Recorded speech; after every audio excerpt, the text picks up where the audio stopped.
So how are you? I'm good. How are you doing? I'm doing good. So welcome to San Diego. Thank you. So you guys are here for like what, 2 weeks? Yes, we're here for 2 weeks, so I'm very excited.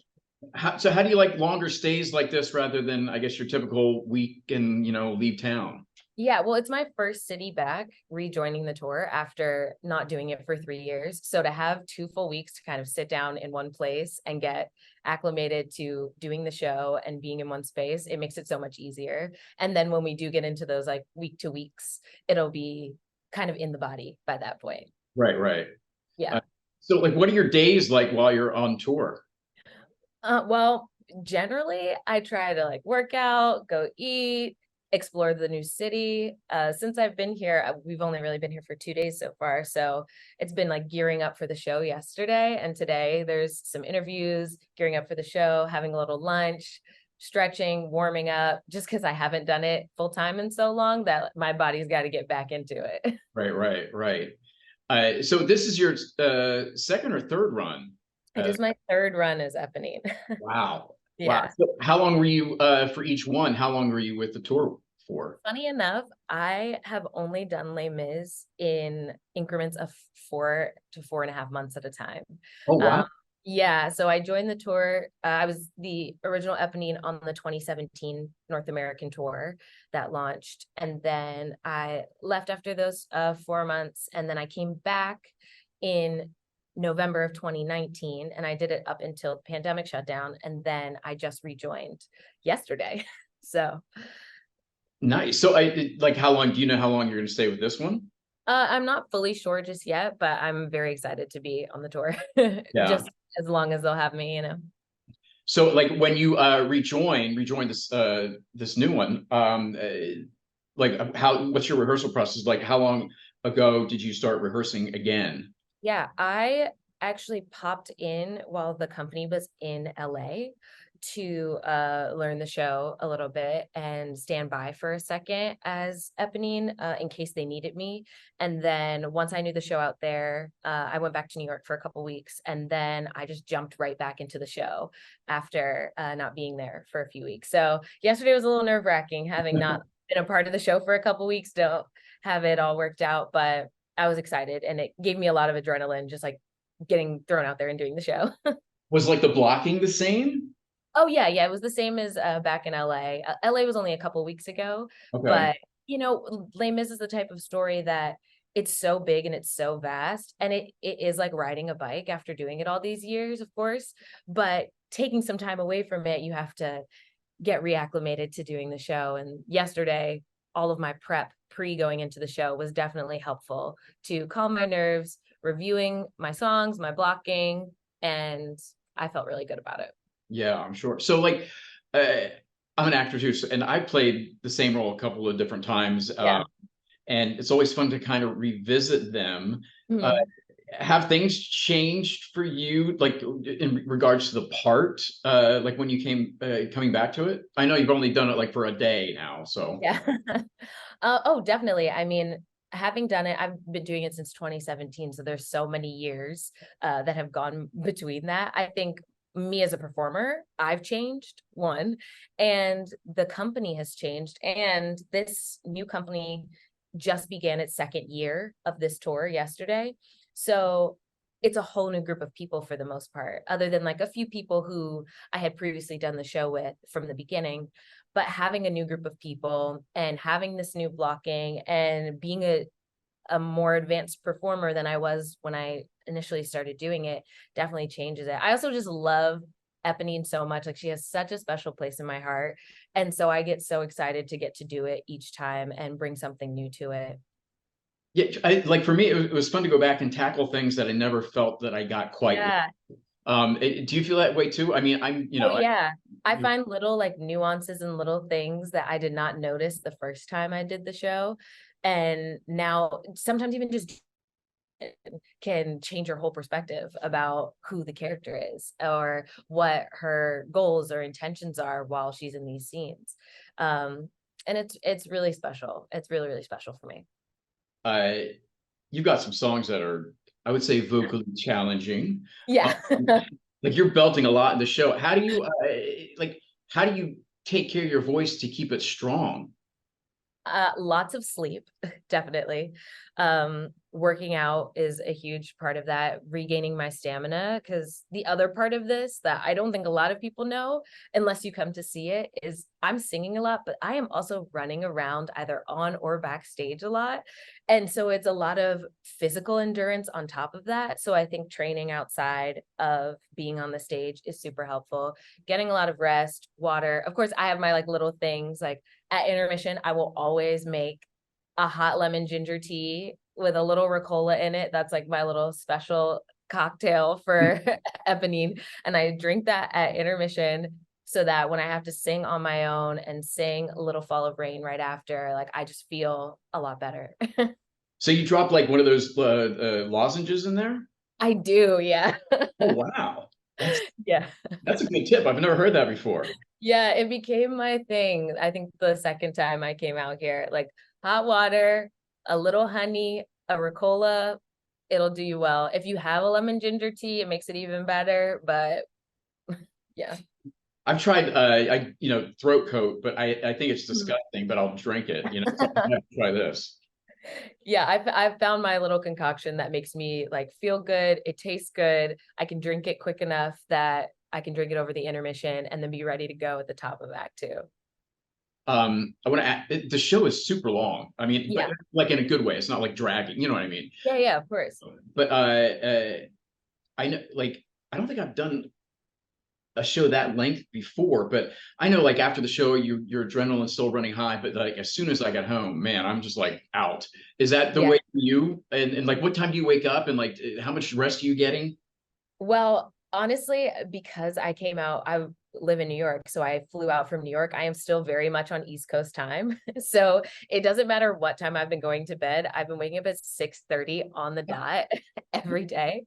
So last night after the show, I was like, if I stay up a little bit after the show, I can kind of get my body reacclimated to the West Coast time. I can fall asleep and wake up a little later. And I still woke up at 6:30 this morning. So it's more about just like checking in with myself and seeing when I need to rest and when I need to stay up and push myself a little longer.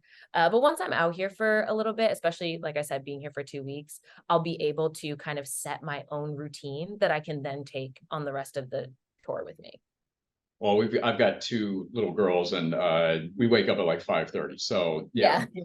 you're getting no sympathy from me right now. No, no, you're fine. Um, I want to talk about, like, really quick, how you got started. You got started really young. Uh, Yeah. I mean, you're not like 80 years old now, but you know what I mean. You know. Yeah. So like, I read that you graduated college, and then Mhm. you moved to New York, and like a month later, you booked your first Broadway show. That's amazing. Yes. Yeah, that is true. Honestly, like I really did not think that was going to be my story, and I'm so thankful that it is, of course.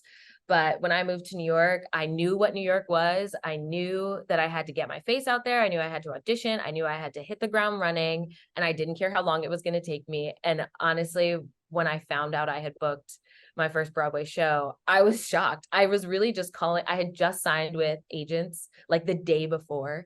And I had just called them to be like, hey, can you get some feedback for me from the audition? It was my first like really big thing, or one of the first. And I would just love to get some feedback. And I had gone in for another show too. So I was getting feedback on both of them. They were like, we're so sorry you didn't get this other show. And I was like, oh, okay, no worries, no worries. And they were like, but let us put you on hold for a second. And then they put me on hold. They were like, everyone's on the phone right now to tell you you're making your Broadway debut. And I was like, what the heck is life? What is going on?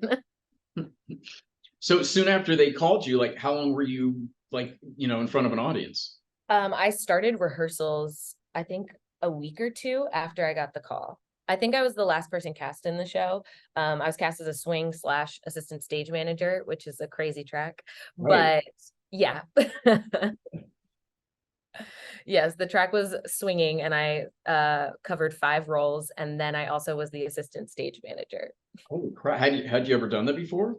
I had not. And so it's really cool. It's like a fun fact about me that I have been a Broadway stage manager as Yeah. my first job in New York. Oh my God. Like, I have a couple friends who have been swings before, and like, I've never done it. I think that I don't think my brain works that way. Mhm. I don't think I could be just uh like waiting around see if somebody calls in sick. You know what I mean? I just would be Yeah. on edge the whole time.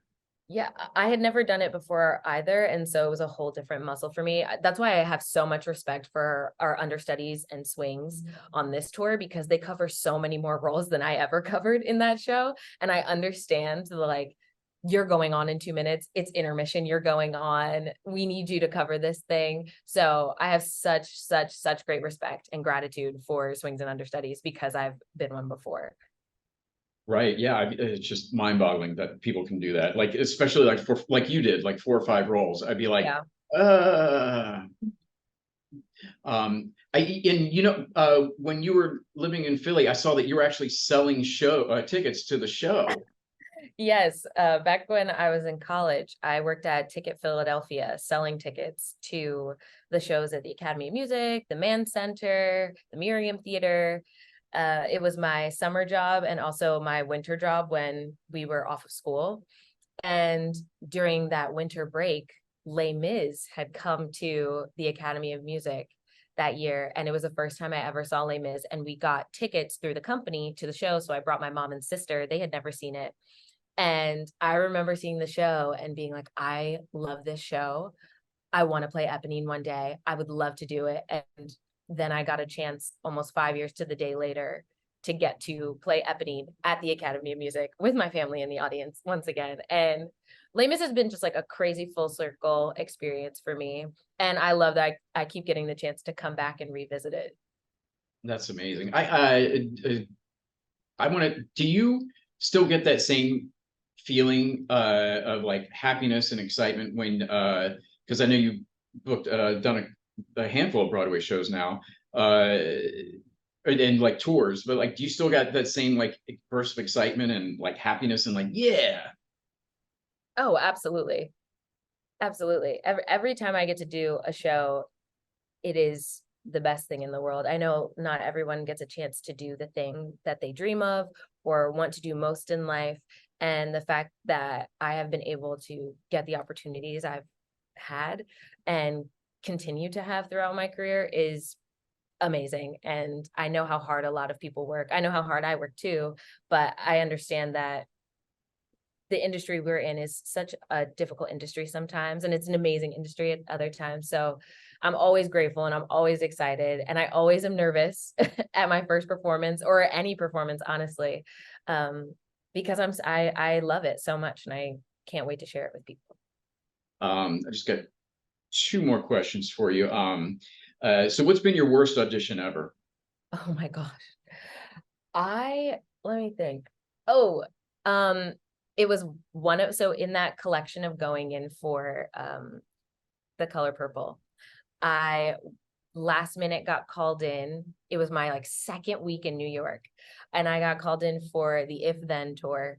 And I had to learn this patter song. And if you know anything about music, a patter song and learning it in like 2 days, but still working your restaurant job at night and not having enough time to learn. I completely botched that audition. I don't think I said one word right. I don't think I had one melody correct, but I just went in there and I pretended that I had all the confidence in the world. And at the end of it, they were like, thank you. Thank you for trying, you know?